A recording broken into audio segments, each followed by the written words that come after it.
Well, good evening. The hooves today were on at Warwick Farm. The track was good. The rail was 5 metres out from the fowls to the post. That included the chute. It's a 1,400 metre chute, and it was 3 metres out the remainder. And it was a very strong wind. It was a crosswind straight across the track, parallel with the straight. Straight up the straight, parallel the straight for the first, I suppose, 4 races. Then it swung around to a bit of a sou'wester, and then the last 2 races, it was not directly out of the west, but swung around a little bit more. And by the last race, it wasn't as strong. There were times there during the day, races 3 and 4, where it was extremely strong. I thought it might have been against the leaders, but there were leaders that won, and we saw that in the first race. Well, it was a fairly ocean meeting, very few usual suspects there, and the pros played. They didn't play hard and strong like they generally do, and it was a bit tough going. But anyway, we've got to do our best.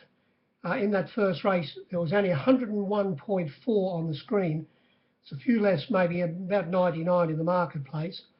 And this race was won by the favourite. Was always firm in the market, Hold Me Closer. Opened up $3 and got out to $3.30, or even might have got to $3.40, but started $3.20.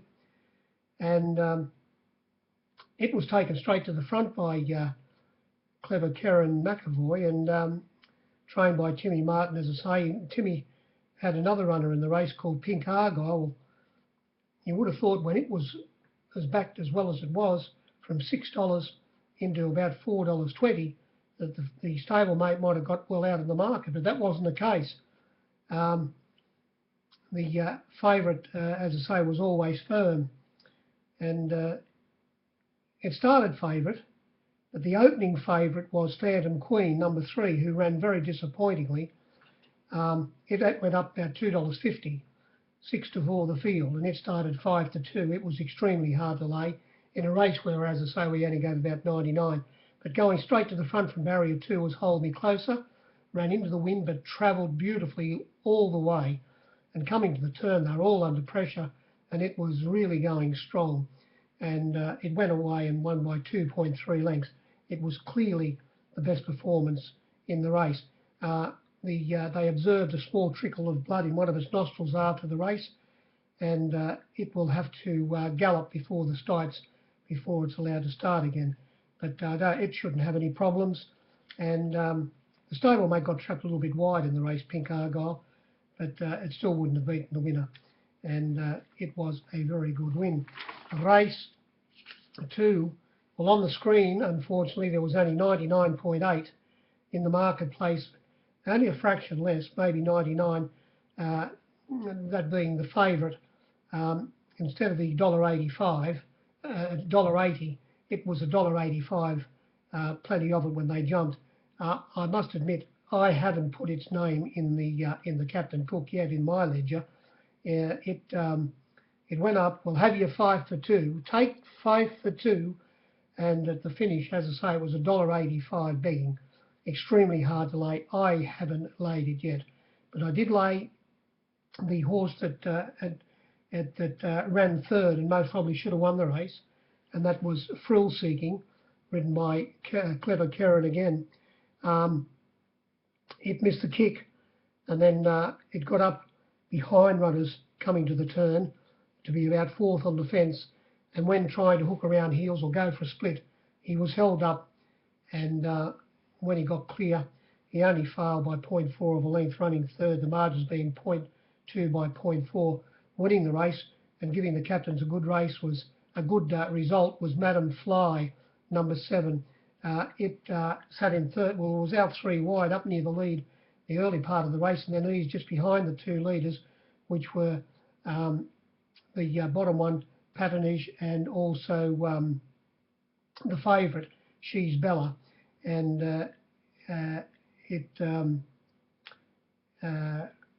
what am I talking about here? And it hooked around the heels, as I say, trying to get clear, and only just failed. The margins being by 0.2 by 0.4. The favourite finished up running fourth, but had every possible chance. The vet ran their hands over it, and they couldn't find anything wrong. I think it was a very ordinary bunch of 2-year-olds. Race 3, well, here we saw there was only 100.8 on the screen. It's only about 95 in the marketplace, and the winner was another result for the captains. It was fairly hard to lay. Shanghai Bund, who I thought its run at Canterbury, as I might have pointed out to you last time, it was a lot better than it looked. By the same token, it got a charm run today, very similar to the run that the unlucky runner had in the previous race, but fortunately for B. Shin, Bowl Blake Shin, that is, on Shanghai Bound, he was able to get around the 2 leaders' heels. He sat third on the fence on this winner. Leading on the fence was Zoot Suit, who trialled fairly well. It led them up with Persian Storm on its outside, and as I say, after straightening, he was able to get around halfway up the straight around the 2 leaders' heels and beat them only by about a nose, 0.2, and a head, a short head, and it was a dead heat. Then the second numbers 9 and 4, Zoot Suit and Persian Storm, dead heated for second. Running on from the tail of the field was the favourite, Glamour Rock, who was held up slightly, pulled in the run and copped a bit of a check, but it had its chance. The flux, well, the top one, Shanghai Bound, went from $8 out to $12. Dream Choice was easy in the market, went from $4.60 out to $5, $6 given in the outer, back into 5 late. Persian Storm, they took $12. The favourite Glamour Rock went up $2.80, got out to $3.50, back into $3.30. Braggett, very well backed. I gave $5.50 Braggett, was $5 out to $5.50, back into $4 it started. $4, very well backed. Had it still, well, it got trapped a bit wide, Braggett, and that was going to make it difficult. It missed the kick slightly and then got trapped wide. And the next runner was not in the, it was didn't have a price, Tojo Star, $17 out to $51. Zoot Suit was $10 out to $13. And the bottom one, Vegas, Here We Come, who pig rooted and pulled up lane, pig rooted after the start and got rid of about at the 1,000-metre race, the 1,000-metre mark, and got rid of the rider, Jay Ford. It was very well back from $21 into 15 at one stage, or 17 when they jumped. Figures no good, about 95. And but by the same token, the winner was extremely hard to lay. The captain's got a result. The next race, here we saw Electrician, another good result for the captains. It went up $13 and was very firm at that price for most of the betting, and started 13 to 1, 13 to 1 chance, and it sat outside the leader, who was favourite Bierbauer. Now this favourite Bierbauer, look, I think that was returned $3, about a 2 to 1 chance. It opened up $2.50. I was $3.30 when they jumped. And look, I got very, very little bit of section out of it. I found it extremely hard to lay. I was desperate to try and lay it, but I couldn't. And it went straight to the lead. It over-raced on clever Karen McAvoy, but got along fairly quickly. And that wind was howling across there at that time and was running into it, but not going to make that as an excuse. I should be, but I'm not going to be. I'm not going to. It went very hard in the lead. Looking at it all the way, was the winner, Electrician. And when they turned for home, the favourite did get clear. Would have got at least 2 lengths clear, Bierbauer, and but then all of a sudden it started to feel the effect of possibly the wind, but also the fast pace that it had set, and it started to wobble a bit. It wobbled, all right, it wobbled into 5th place, beaten 2.5 lengths in the last bit. It couldn't hold on.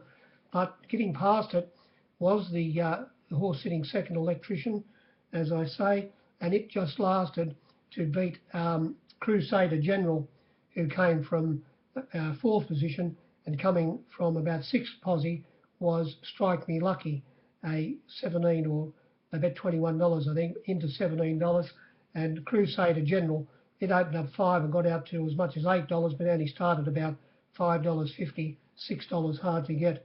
The winner stuck on very well there and showed an improvement, Electrician. It did finish behind Beer Bauer last start at Weil, so it was an improved run today. Another run that was very well backed in this race and had every possible chance and went fairly ordinary was Dark Mojo.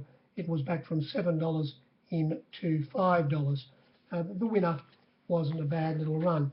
That's about all you'd say there. The next race, well, you think this wasn't a massacre. The captains had a good lead coming into this race, and you couldn't help but whatever lead you had, coming well back to the field. I'm talking about Perfect. For a start, it wasn't worth a drink of water, this race, booking wise. We only gave, well, on the screen, this will tell you straight away, 95.6 on the screen, and in the marketplace, believe it or not, we got under the 90, 89% given. Now, you wouldn't see it in the flux, but there was $5.50 given in the outside ring for a good little bit of section, and I think I might have seen $5 on the fence. This runner did start $2.80. I bet 4 for 2. As the starter said go, I 4 for 2 as they jumped, and it was an absolute strip out. They took the $5.50, they took the $5, $4.80, $4.60, $4.40, $4.20, the $4, the $3.80, the $3.70, the $3.60, the $3.50, the $3.40, the $3.30, the $3.20, the $3.10. 3 to 1 now. $3 the field. 2 to 1 the field. We'll test you right out. Well, how much do you want? They said, and they took the $3.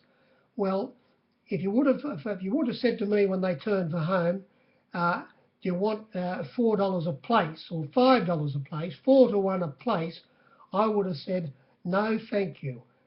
It was fair dinkum wobbling around. I can't believe how it stuck on. But it did.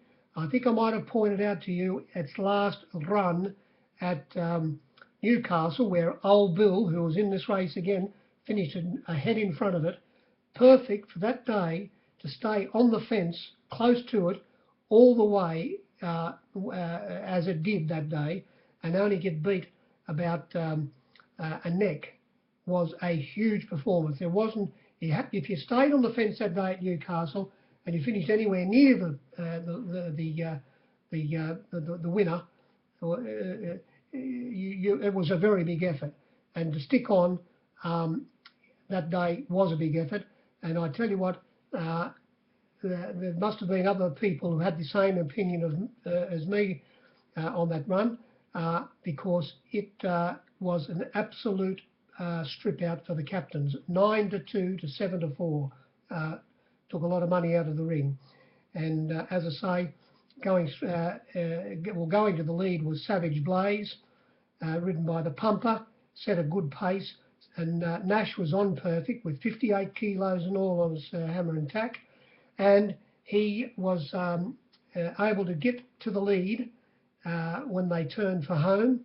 The wind might have made him wobble around a bit. He wobbled out, he wobbled back, he wobbled in, then he went back to the fence. And they were sort of coming, and something coming down the outside, and one trying to get through the middle, and you just kept on looking. You say, well, who's the one who is it going to come down the outside, or the one through the middle? But you kept on looking back to the fence, and here's Nash hammering away on Perfect, and just kept on bobbing up and down like a cork in the ocean. And when they reached the winning post, what do you think happened? It was still in front.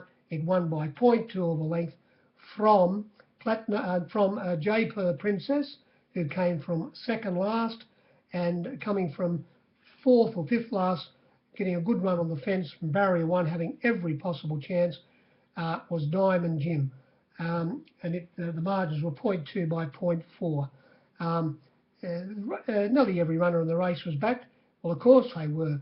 They were 89%. Why wouldn't they be? You can't lose. Or you should have rang up your corporate in this race, or rang up your local bookie on the track. Ring one of us up and just say, now look, I'd like to back every runner in this race to win 10,000 or 100. But I want to back every runner in this race to win 100,000. Best luck, thank you. Well, you know, we only would have had to. I only would have had to give you, if you did it with me, I only had to give you 4,400. Didn't matter which one won, the favourite won it. So well, they bet I didn't have to give you the $5.50. I only had to give you $4.80, and you still won 4,400 off me.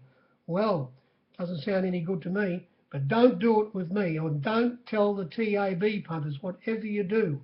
I said I was going to have a look. I wonder what the tab wouldn't have bet 89% here, would they?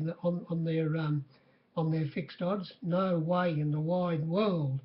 Anyway, that every runner was backed, but